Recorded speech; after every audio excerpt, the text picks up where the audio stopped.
at ng kagalakan sa anumang uri ng panahong darating pa. Lord, be our teacher, be our speaker, lead us, teach us, in the name of your Son, Jesus our Lord, and the Lord of the future. What are the usual worries of old age? Ano nga ba talaga ang mga madalas katakutan? Unang-una, aloneness, pag-iisa, partnerlessness. So natatakot ang tao mag-isa dahil talaga naman we were created as social beings. Natatakot na tumanda nang walang kasama habang tumitingin sa sunset o walang kakwentuhan, walang partner. Other worries of old age include childlessness. Paano na pagtanda, walang anak na gagabay, walang anak na titingin, etc., etc. Caregiverlessness. Kaya nga ngayon, nagkaroon na ng tunay na industriya at profesyon na caregiving dahil dumadami talaga ang dapat na alagaan. Nung araw, wala namang ganun eh. Pero kita ninyo, dahil may pangangailangan, na-invento natin yung profesyon. People adjust. Another worry of old age is comfortlessness. Baka hindi guminhawa, baka mahirapan, or comfort giverlessness. Baka wala akong comfort giver. Tulad nga ng partner o anak o professional person that I can pay to take care of me. Another very real worry of old age is weakness at very old age.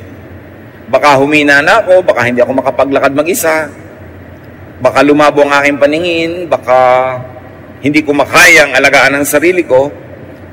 And most fears are about poverty. Baka hindi ako magkaroon ng sapat na pera para makabili ng gamot, makabayad ng nurse, makapagpa-hospital, etc., etc. But what does God say about old age? All throughout the scriptures, you will find verses whose central theme is this: don't worry about old age. Huwag mag-alala.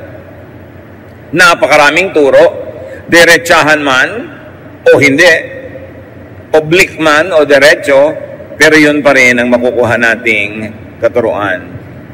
In other words, don't be compelled to get married, to have children, to save too much just for old age use. In other words, get married if you're in love and you want to get married. Have children because you want to raise children, not only because you want to have children around you when you grow old. Don't always save too much just for old age to the point that you forget enjoying your life now.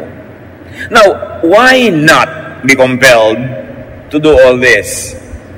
Bakit hindi kailangan pilitin ang sarili magkaasawa para sa pagtanda ay may kasama at para magkaanak? Because having a spouse does not guarantee having children. Kung mag-aasawa kayo, mga kapatid, dun sa mga wala pang asawa, para lang magkaanak,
paano kung hindi kayo magkaanak?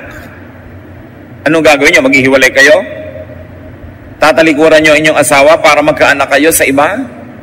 Hindi nag-aasawa ang tao para magkaanak. Nag-aasawa ka dahil meron kang iniibig at gusto mo siyang makasama bilang partner sa buhay. Bonus na lang kung nagkaroon kayo ng anak. And usually, nagkakaroon, pero may mga unusual cases na hindi nagkakaroon. So kung ang inyong dahilan para lang mag-asawa ay magkaanak, paano nga hindi kayo magkaanak? Hindi naman lahat ng nagkaasawa nagkakaanak eh. There are no guarantees na kung mag-asawa ka ay magkakaanak ka na nga. 2 Samuel 6:23, Michal, daughter of Saul, had no children to the day of her death. At hindi lang si Michal, maraming ganon, babae man o lalaki, na talagang hindi ukol na magkaroon ng anak. So kung senior o single ka, and you are unmarried, stop being regretful. Dahil marami rin namang nakakaasawa, hindi rin nakakaanak. Why not be compelled to get married? Para lang may kasama sa buhay? Because having a spouse does not guarantee having a companion all your life. Ba't ka mag-aasawa? Para meron akong kasama lagi. Hindi na totoo yan ha. Hindi na garantiya na kung nag-asawa ka ay may kasama ka nga sa pagtanda. One, kasi merong maagang nababalo. Meron nga after honeymoon, nabalo na. Luke 2:36-37, there was also a prophet, Anna, the daughter of Penuel, of the tribe of Asher. She was very old. She had lived with her husband 7 years after her marriage, and then was a widow until she was 84. Imagine, kung nag-asawa ka para may kasama ka pagtanda, 7 taon lang nagsama, naging balo na. O kaya, hindi ka man naging balo, pero pinagtaksalin ka naman, iniwan ka ng asawa mo, wala ka pa rin kasama. O may asawa ka nga sa turing, pero sa aktual na buhay niya naman, para kang nag-iisa rin. Parang wala kang partner. So stop fretting about being single. Because having a spouse is not always the great blessing that people think it could be. Narinig sa elevator, may 3 magkakaibigang lalaki, sabi ni kaibigan 1 doon sa 2 and 3, alam niyo, naiinggit ako sa inyo, hanggang ngayon wala pa kayong mga asawa. Ako nagkaasawa, ganun lang pala. Dapat hindi na lang. May mga ganun, pati mga babae. Pero meron naman siyempre mga masasaya, happily married, kanya-kanya ng palad. Ngayon, kung mag-aasawa kayo, para lang kayo magkaanak, para sa pagtanda nyo, may kasama kayo, hindi na rin ganyan. Having children does not guarantee having companions at old age. Lalo ngayon, uso yung pag-abroad, uso yung paninirahan sa ibang bansa. Misa nga, 5 anak mo, wala lahat eh. Darating na lang sa burol. O kung ikaw ay nakaratay. Pero pag nadalaw ka, habang nakaratay ka, huwag mo nang asahang darating pa sa burol. Sayang ang miles. Mahal ang pasahe. O kaya hindi papayagan sa trabaho na mag-leave ng sunod-sunod. Hindi lahat ng nagkakaanak ay may kasama pagtanda. Kasi marami rin namang napapalayo ang tirahan pag nag-asawa at bumukod na. Genesis 2:24, nagbigay na nga ng pahimakas. A man leaves his father and mother and is united to his wife. Siyempre, hindi naman napaka-physical ng tunay na ibig sabihin itong Genesis na to, na iiwan mo magulang mo kahit nag-iisa, kahit may sakit. Ang ibig sabihin lang, psychologically, spiritually, may iba ka na ang partner, yung asawa mo na, hindi yung magulang mo, kasi yung mga magulang mo, sila yung mag-partner.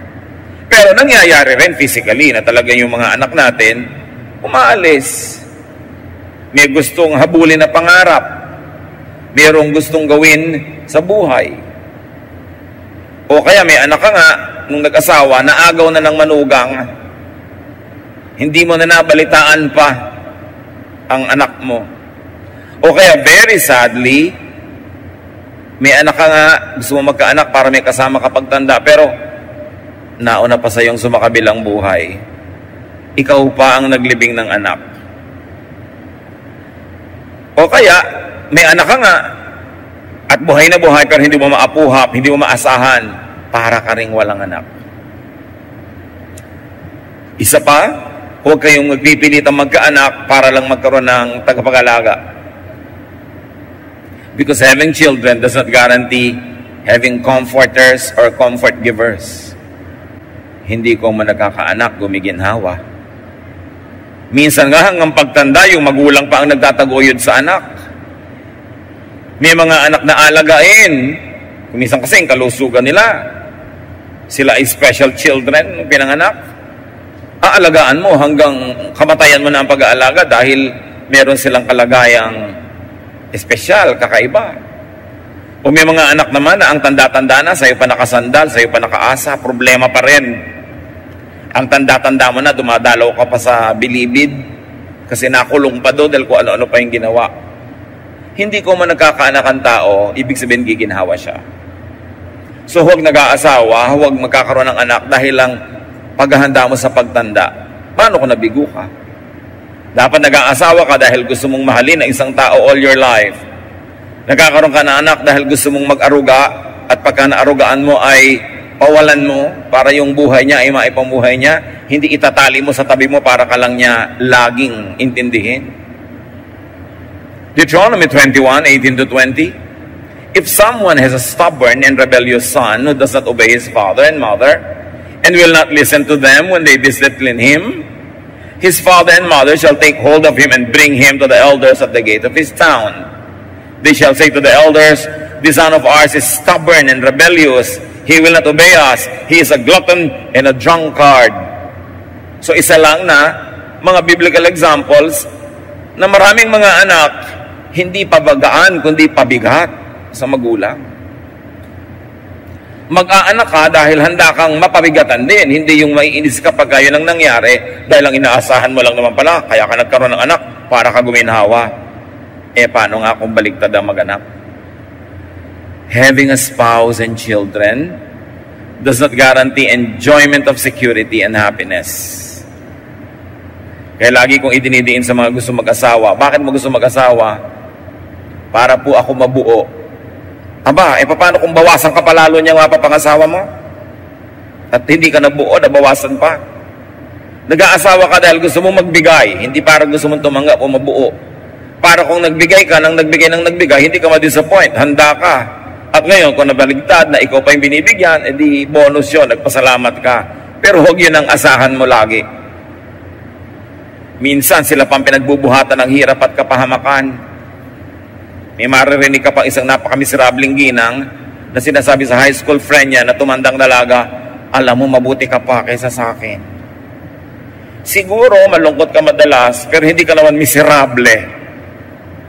Iba naman yung malungkot, iba yung miserable.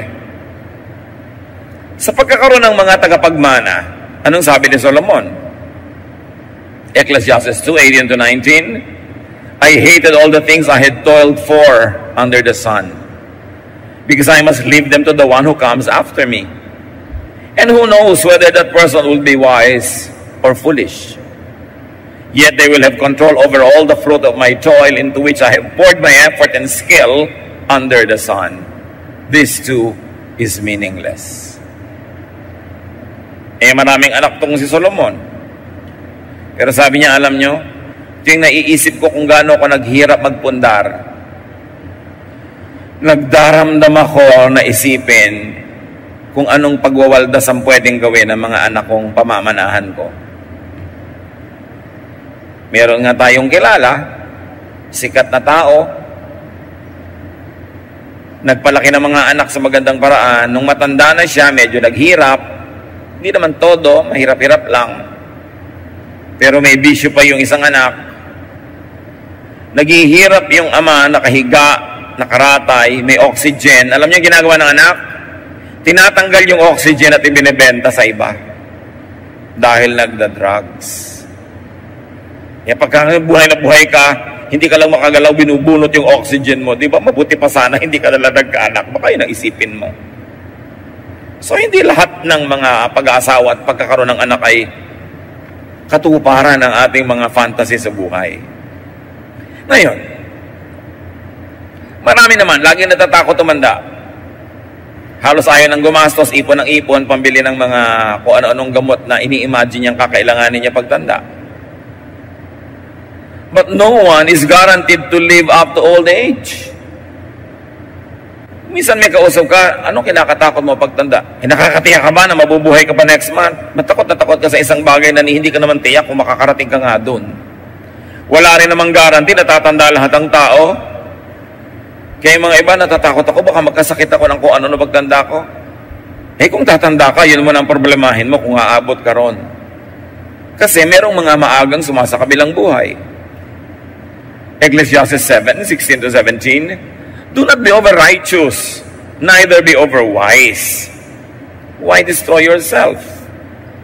Do not be over wicked, and do not be a fool. Why die before your time? So it is possible that our lifestyle can kill us before our appointed time. At sino daw yun? Yung sobrang righteous at sobrang matalino at yung sobrang masama. Ibig sabihin lang ni Solomon, basta sobra. Kahit sobrang relihiyon, kahit sobrang kasamaan, kabutihan, hindi yan makakabuti sa iyo. Huwag kang extremist. So being afraid of old age could be a waste of energy because you are not even sure that you'd get there. Malay mo ba kung aabot ka pa dun? Hindi naman tayo sure. Therefore, huwag laging problemahin mga kapatid ang pagtanda at pagkakasakit. Hindi naman sure natatanda ka at magkakasakit pa. Yung mga nagtandaan na sa ating paligid at nakakaranas, di mapalad kayo, pinahaba ng Panginoon ang inyong buhay. Pero yung mga ibang hindi pa nakakarating dyan, don't over-worry. You are not sure if you'd get there or not. Malay mo naman, mag to die is gain ka agad. Although, huwag naman sana. At mag to live is Christ ka pa na mahaba. But no one is sure. Pero sa kaiisip mo tungkol dyan, daig mo pa ang tumanda na nga at nagkasakit in advance. Yung hindi pa tumatanda na walang iniisip kundi yung pagtanda niya, tumanda ka na sa kalooban mo at sa puso. Naagawan mo na ang sarili mo ng oras na ma-enjoy yung ngayon kasi lagi ka nag-iisip ng bukas. Ecclesiastes 9:12, no one knows when their hour will come. Walang nakakaalam kung kailan ang oras niya. Ngayon, mga kapatid, let's do a little computation. Kung magkasakit ka man at manghina, let's say at age 80. At let's say at age 80, nagkasakit ka ng hina at inabot ka ng mga 2 taon na mahina at may sakit bago ka sumalangit. Ibig sabihin nun, may 70 years kang nauna na hindi ka mahina at matanda. Let's say at 80 nangyari. Let's say, may 78 kang very good years. Tapos nung 79, nung 80, nang hina ka na. Hindi ka pa inabot, let's say, ng 80. 79, nagkasakit ka, naratay, nang hina. And in 2 years, pagdilat mo ay nakita mo na ang Panginoon. Ibig sabihin ay binawi ka na mula dito. Ano na ba naman yung 2 years of illness? Hindi ko yan minamaliit, mga kapatid. Pero isipin nyo yung arithmetic. Ano na ba yung 2 years of aloneness kung nag-iisa ka lima sa buhay? Bihira namang tao ang nararatay ng more than 2 years. Matagal na yung 2, bisa nga 6 months pa. Diba? So, kung last 2 years of your life, nang hina ka, naratay ka, 0.025% lang yon ng 80-year life mo, mga kapatid. Kalahati lang ng 5%. Ang iksi. Ngayon, kung sobrang lubha ng sakit, di ba? Lalo na mangiiksi yung paghihirap. Kaya kahit nga malubha kung talagang mang doon pupunta, nagiging blessing pa rin kung titingnan mo positively kasi hindi na nagtagal ang paghihirap. Ngayon, kung hindi naman malubha yung sakit, edi ang laki ng chance na gumaling ka, blessing pa rin. Kaya malubha ka at kaya hindi. Basta ang tinignan mo ang Panginoon, ang tinignan mo yung blessing doon, gagaan ang iyong pakiramdam. So, kung sa last 2 years of your life, and let's say at 80, you already meet the Lord. At 79, you get sick. 79, and then at age 80, yung 1 to 78 mo naman, hindi ka ganong katanda, hindi ka ganong kahina. Konti pa ba yun para enjoyin ang buhay? Pero kayong first 78 years, inubos mo ng inubos ka sa kaiisip ng last 2 years, at pag pinagdugtong-dugtong mo yung mga oras ng pag-aalala mo tungkol sa last 2 years, baka yung pagdurusa mo magiging mga 7 years na. Imbes 2. Kasi habang hindi pa nangyayari, iniisip mo, parang nangyari na rin yun. Di ba? Pag ini-imagine mo ang isang problema, naapektuhan ka na rin. So, kailangan hindi mo laging isipin. Mas marami ka pang oras sa pag-aabang at pamamroblema in advance kesa sa aktual na oras ng pag-iisa o pagkakasakit. Parang yung mga natatakot lumipad sa eroplano. Pupunta ka halimbawa ang Davao, lilipad ka lang ng 1 hour. Pero next month pa yung biyahe mo, but you're afraid of flying. Ting naaalala mo, natatakot ka. 1 hour yung flight. Pero pag idinugtong mo lahat ng oras ang pag-aalala mo, naging 4 hours na yon. So dapat yun ang sinasabi ni Lord, don't worry about tomorrow. Cross the bridge when you get there. Isipin na lang kung natatakot ka sa sakit, kung mas malala, mas mabilis ang departure. Total, hindi na rin lang naman gagaling, di ba? Mabuti na rin mabilis-bilis. Para sa iyo at para sa lahat ng concerned. Ngayon, kung hindi naman malala at hindi mabilis, di lalong mainam, gagaling ka pa. Kahit saan ka sumuling, pag si Lord ang tititigan mo at ang kanyang mga pangako, ang kanyang presensya, ang iyong pangahawakan, gagaan. Kundi man lubos na matanggal yung bigat. So, anong mahalaga, mga kapatid? Sa buhay na ito, enjoyin ang mas mahabang panahon na tayo ay malakas at hindi nakaratay. Sandali lang naman yung ratay na yun eh. Huwag i-fast forward. Huwag laging abang-abangan at tingnan-tingnan. Kahit nga panahon ng kahinaan at kahirapan, hanggang pwede ay hanapan pa rin ang kasiyahan. Halimbawa, dumating yung oras na ikay malungkot, ikaw ay may sakit, ikaw ay mahina, ikay nakaratay, mag-imbento ka pa rin ng kasiyahan, kapatid. May maiimbento ka pa rin. Ang mahalaga, tanggapin mo ng maluwag sa dibdib ang anumang bagay na di mo naman kayang ibahin. Kung ikay asong nakatali, may 2 asong nakatali, hindi naman nila malalagot yung tali. Sino ang nasasaktan? Di ba yung laging pinipilit kumawala at umalpas? Kung may kadena ka na hindi mo naman kayang lagutin, well, una, lagutin mo kung kaya mo. Pero kung hindi, tanggapin mong nakakadena ka. Kasi tuwing hihilahin mo yung kamay mo, masusugatan ka lang at magdudugo. Lalo ka lang mahihirapan, di ka rin naman nakakawala. So, kung meron ka incurable disease, halimbawa, humingi ka ng lakas sa Panginoon na matanggap mo yun sa kalooban mo para hindi ka nakikipaglaban sa katotohanan na hindi mo naman mapapalitan. Humanap ka ng mga ginhawa at kung maaari pa'y kasiyahan sa kabila ng iyong kalagayan. Kasi sa kalagayan na yun, kung hindi ka hahanap ng ginhawa at kasiyahan, sigurado magmumukmuk ka. Madedepress ka, malulungkot ka, mas madadali ka lang. Ecclesiastes 11:8, however many years a man may live, let them enjoy them all. Ilan man daw taon ang ibigay sa iyo ng Diyos? 5, 10, 80, 90, enjoy them all. At alam nyo na hindi yung automatic ang pag-enjoy.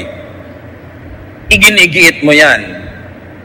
Iniimbento, pinipilit, ipinaglalaban.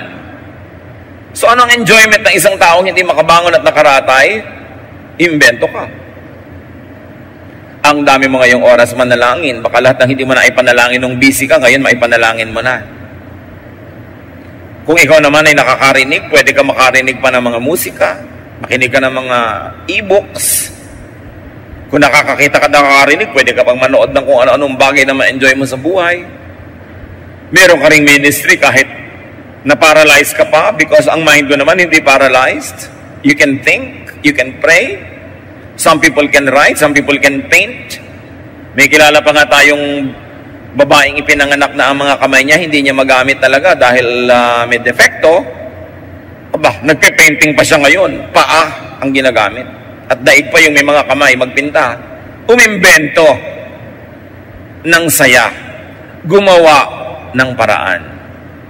Nasa sa atin yan. Kung anong gagawin natin doon sa mga di naman natin kayang palitan o iwasan na naka-assign sa ating buhay. So saan naman tayo naroong kalagayan, live well. Para kung dumating ang kahinaan, dumating ang pagtanda na hindi ka naging malakas, wala kang panghihinayang. Dahil nakapamuhay ka naman ng tama, ng maayos, at ng masaya. Kaya mga kapatid, huwag nating pipigilan o haharangan yung mga tao who are trying to have fun, who are trying to pursue their interests, their hobbies, their dreams. Dahil hindi naman natin alam kung gaano pa karaming oras meron sila para gawin yon. Hindi natin alam kung itong layas na tao na to na napakahilig mamasyal ay bigla na lang palang mapaparalyze. So habang nakakalakad pa siya, huwag natin siyang pigilan kung hindi naman masama ang ginagawa niya. At kung maaari pa nga, tulungan natin siyang tuparin ng mga gusto niyang matupad. Kasi hindi naman tayo nakakatiyak na mabubuhay siya ng ganong kahaba para magkaroon ng pagkakataong gawin ng lahat ng ginugusto niya sanang gawin.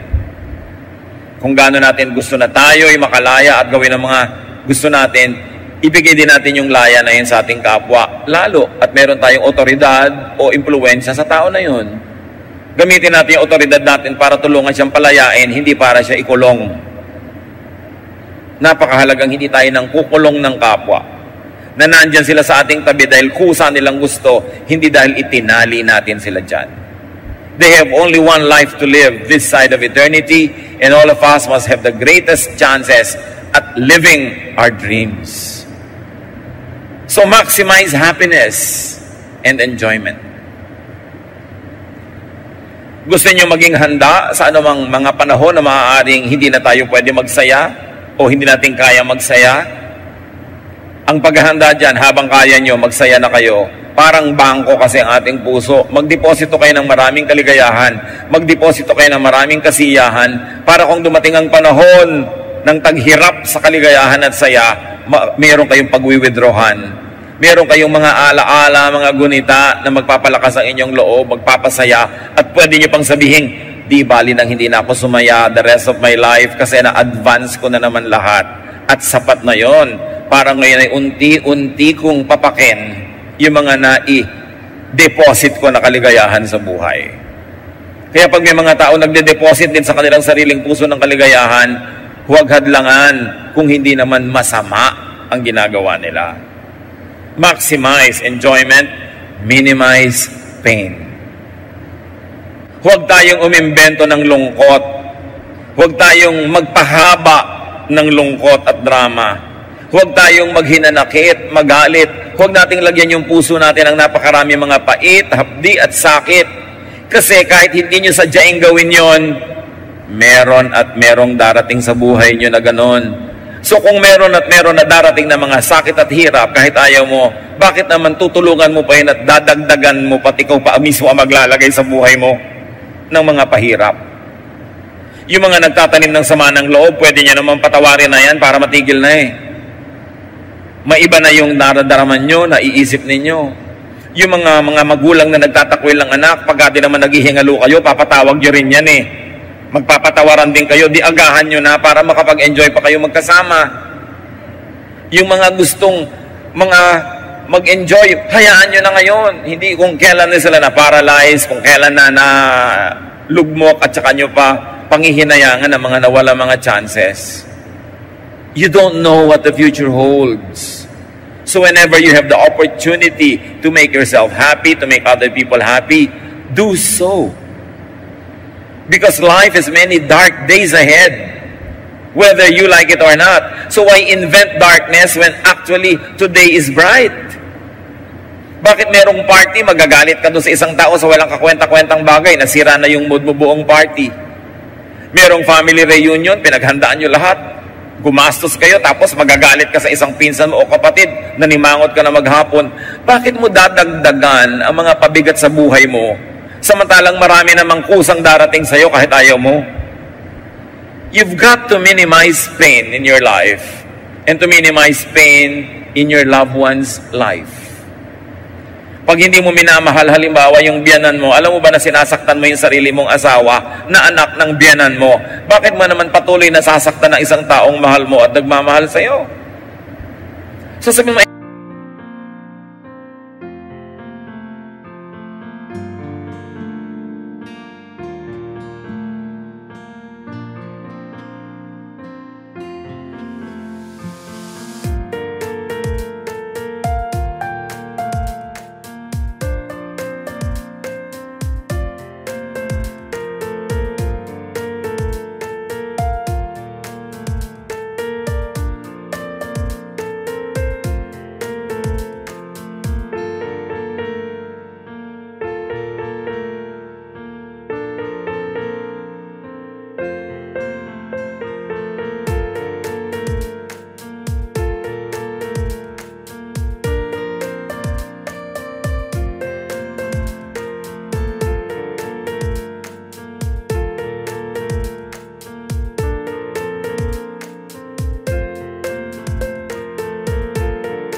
kasi mahirap mahalin ang biyanan ko. Mas mahirap namang mapuot. Mahirap mapuot Mahirap magalit. Mahirap magmahal. Pareho lang mahirap, di magmahal ka na lang. Pareho lang naman nakakapagod. Nakakapagod tigasan yung leg at huwag kang tumingin sa isang tao para mo siyang batiin. Nakakapagod ding batiin siya kuminsan, lalo't mataas ang pride mo. Pareho lang nakakapagod yan. Ang gawin mo na lang yung nagpapagaan ng loob. Yung nagpapalaya. Yung nagpapasaya.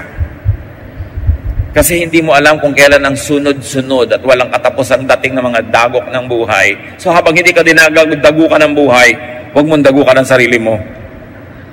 At huwag mo rin dagukan ang kapwa mo. Magpahinga. Do the most good.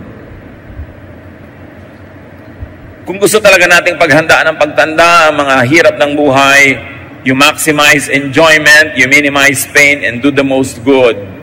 Do good and enjoy life.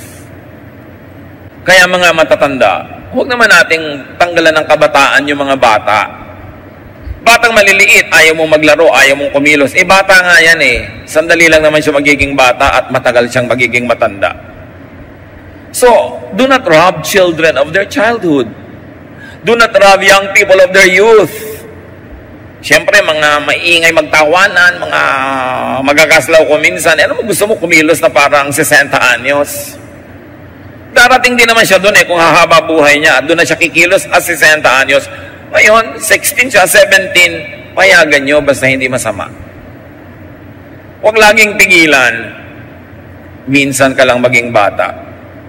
At mga kapatid, sandali ka lang maganda. Sasandali kang mukhang ubas. Alam niyo na yung kasunod, di ba?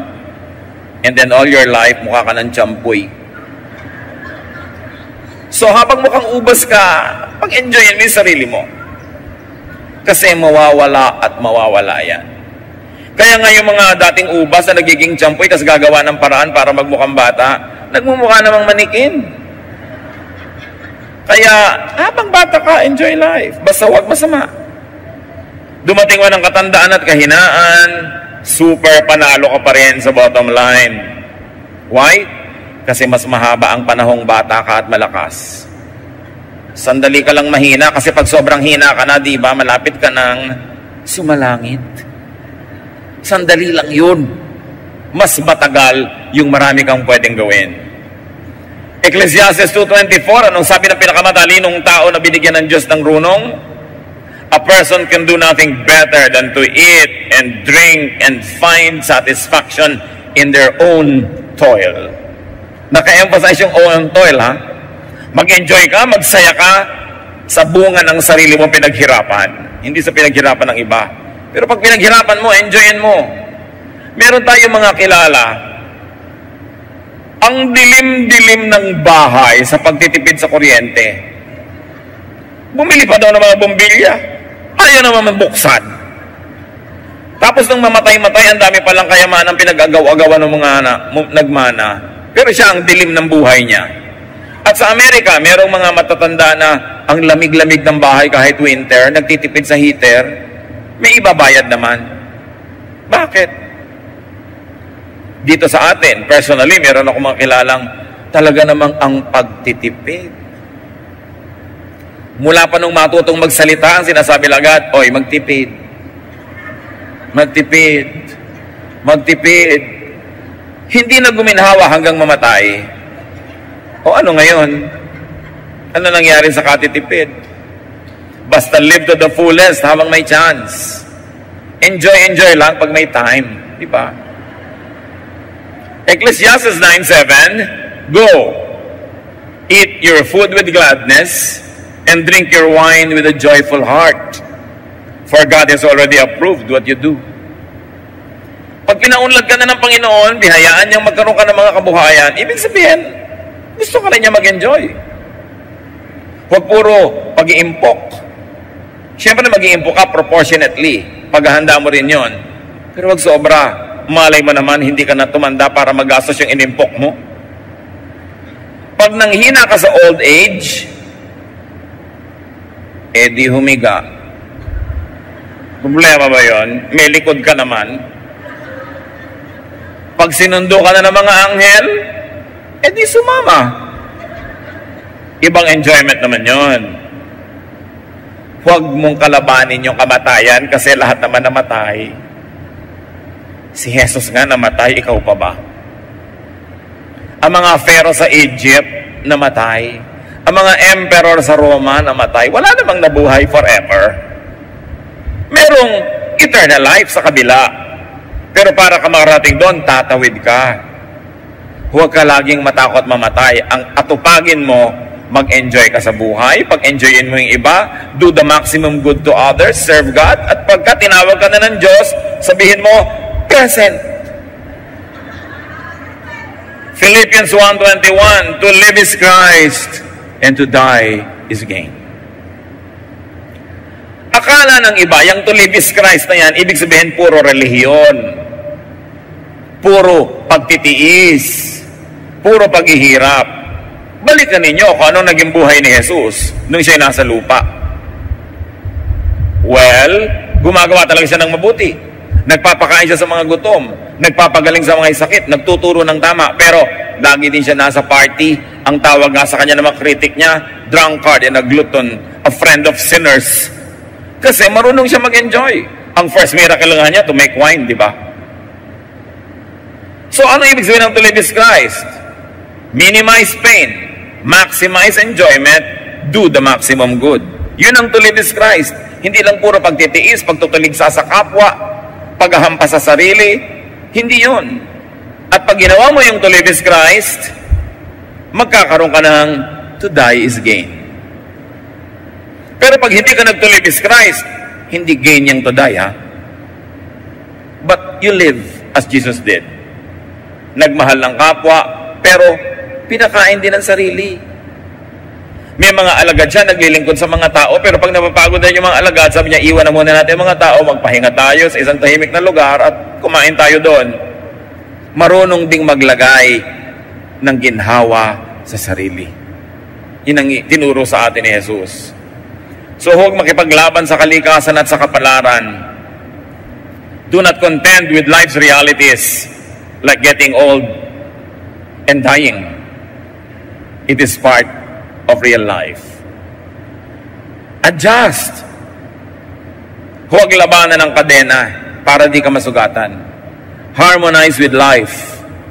Harmonize with time. Sabi sa Ecclesiastes, for everything there is season and a time for every matter under heaven. There's a time to be born and a time to die. Stop worrying about death. Ang mahalaga, tinanggap mo na si Jesus bilang Panginoon mo tagapagligtas. Namumuhay ka tulad ni Jesus. At kung mamatay ka man tulad ni Jesus, mabubuhay ka namang muli. Nababawasan ng worry ang mga panahong dapat sana'y fruitful, masaya, at enjoyable. Tuwing nag-aalala ka, kapatid, dinadaya mo ang iyong sarili. Tuwing tinatakot mo ang sarili mo tungkol sa mga darating na panahon, ninanakawan mo ang sarili mo ng kaligayahan sa minutong ito, sa oras na ito. Sa pag-aalala sa isang minuto o oras sa maaaring hindi naman dumating sa buhay mo. Sandali lang ang old age. At kung may dumagdag pang sakit, lalong madadali ang paglipat mo sa kabilang buhay. Iiksi ang paghihirap, blessing pa rin. Hindi ko minamaliit ang paghihirap ng mga may sakit na mga matanda na, pero di ba, doon din naman tayo lahat pupunta. So huwag sobrang isipin. Paghandaan, pero konti lang. Kasi maiksing panahon lang yung katandaan. Matthew 6:34, sabi ng Panginoong Jesus, therefore, do not worry about tomorrow. For tomorrow will worry about itself. Each day has enough trouble of its own. Huwag kang mag-alala tungkol sa bukas. Yung bukas, ang mamang problema sa sarili niya, pagdating niya. Marami ka nang dapat na asikasuhin ngayon. Yun na lang ang tupagin mo. Yung bukas, ipasa Diyos. Invest in your health. Invest in goodwill, in people, and whenever possible, in your physical, financial insurance. Mas mabuti may insurance ka. Meron nga akong kilala, kaya naman magbayad ng insurance premium, ayaw, dahil pag namatay daw siya, baka manahin ng asawa niya at mag-asawa ng iba. Anong klaseng pangangatwiran yon? Paano yung buhay niyo ngayon? Yung buhay niya, ang inaalala yung pag namatay na, pero yung buhay ngayon, hindi iniisip. Entrust your future to God.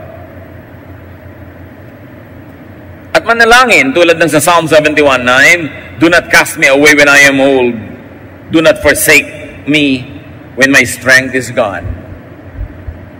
Pero siyempre, may dapat kang gawin para yung panalangin mo na yon, matupad yung sagot. At sabi ng Panginoon sa Isaiah 46:4, even to your old age and gray hairs, I am He.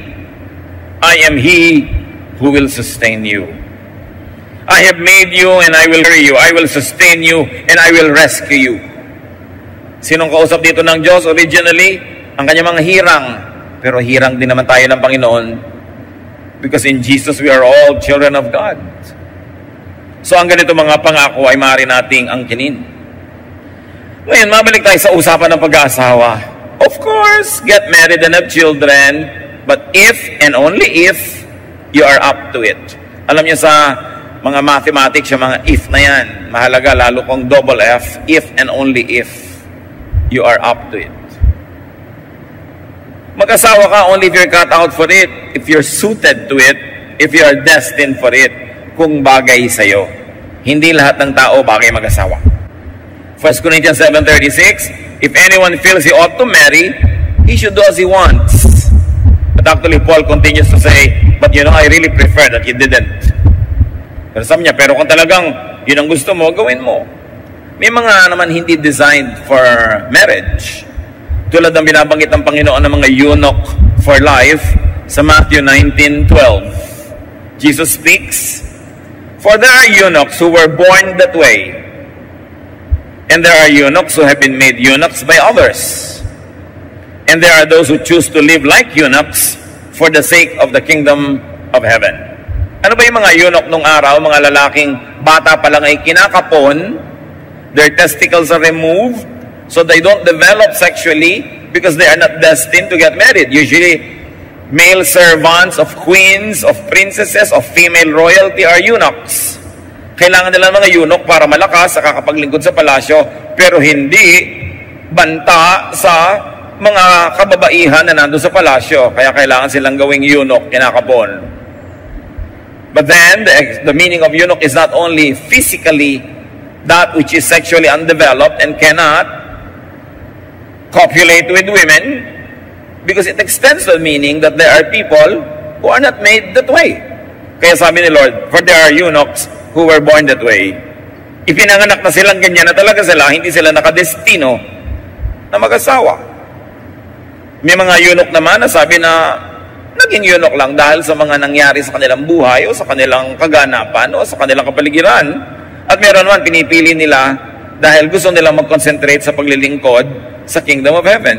So there are many ways to be a eunuch, pero may mga tinatawag na born that way. From the words of Jesus, they were born that way. Choice naman nila yung iba. So huwag pressurein ang lahat ng kapwa. Kung meron kayong dalaga sa bahay ninyo na 32 years old, 29, 33, huwag din nakasalubong nyo sa hagdan. Kailan ka mag-aasawa? Kaya tuloy pag nasa salubong ka, tumatalo na lang sa bintana. Tuwing na lang may kasalan, itatanong mo doon sa mga bridesmaid, ikaw, kailan? It's a very unkind question. Dahil either ayaw niya talaga, o gusto niya, pero hindi pa mangyari. So, wag pilitin, wag ipilit, wag ipagpilitan. Ecclesiastes 6:3, a man may have 100 children and live many years, yet no matter how long he lives, if he cannot enjoy his prosperity, I say that a stillborn child is better off than he. So niya, hindi naman kung maraming anak at maraming pera, masaya na eh.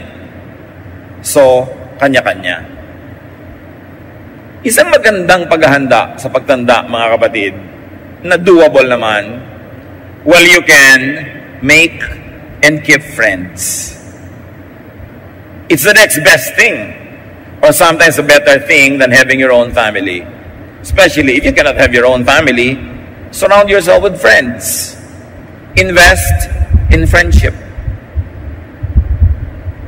Alam niyo naman, ang tunay na friendship, ini-investa ng oras, ng pagod. Pero, lalo pa nga at wala ka naman sariling pamilya, it's good to invest in friendships. In fact, even if you had a family, kita niyo yung mga babaeng iniiwan ng asawa, kaninong ngoy sa kanyang mga female friends. I enjoy seeing mga ladies who go to lunch. Ladies who lunch.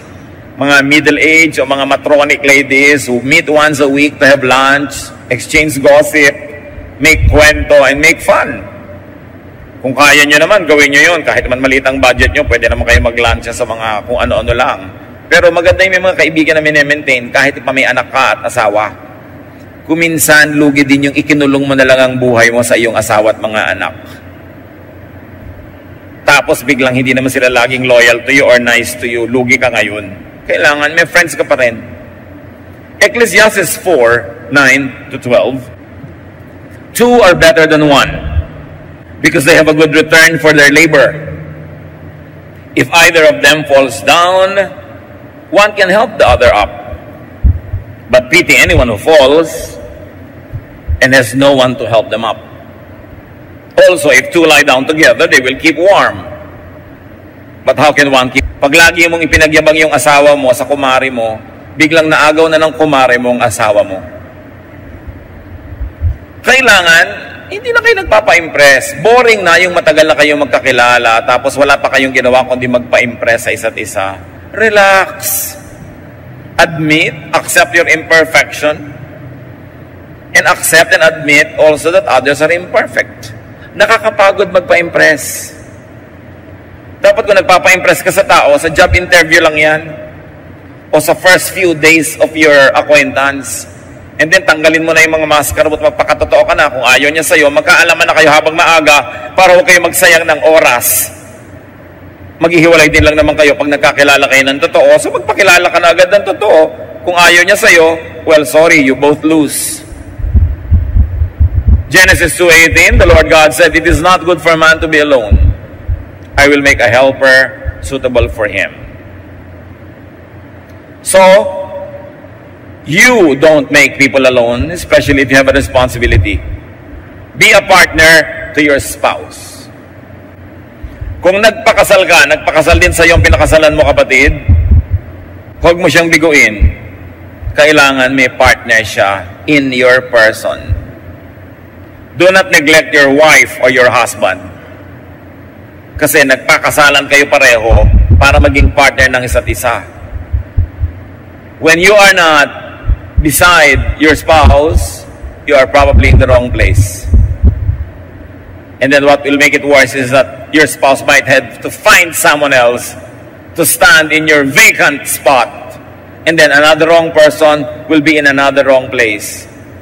Hindi na matapos-tapos yung mga wrong na ginagawa ng tao. Ayaw mo kay hindi, may asawa ka, pananagutan mo yan. Samahan mo siya. Be a child to your parents. Anak ka ng magulang mo. Magpakaanak ka.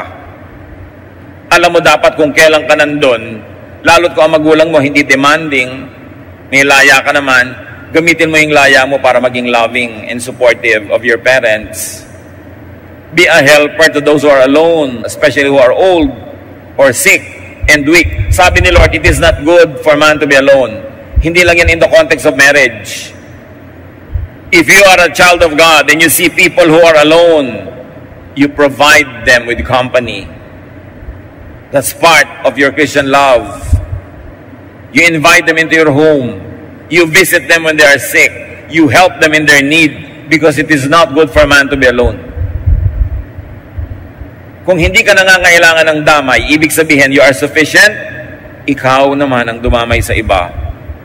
And brothers and sisters, allow people to be together.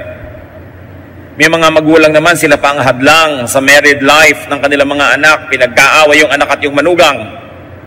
May ganon. Nag-asawa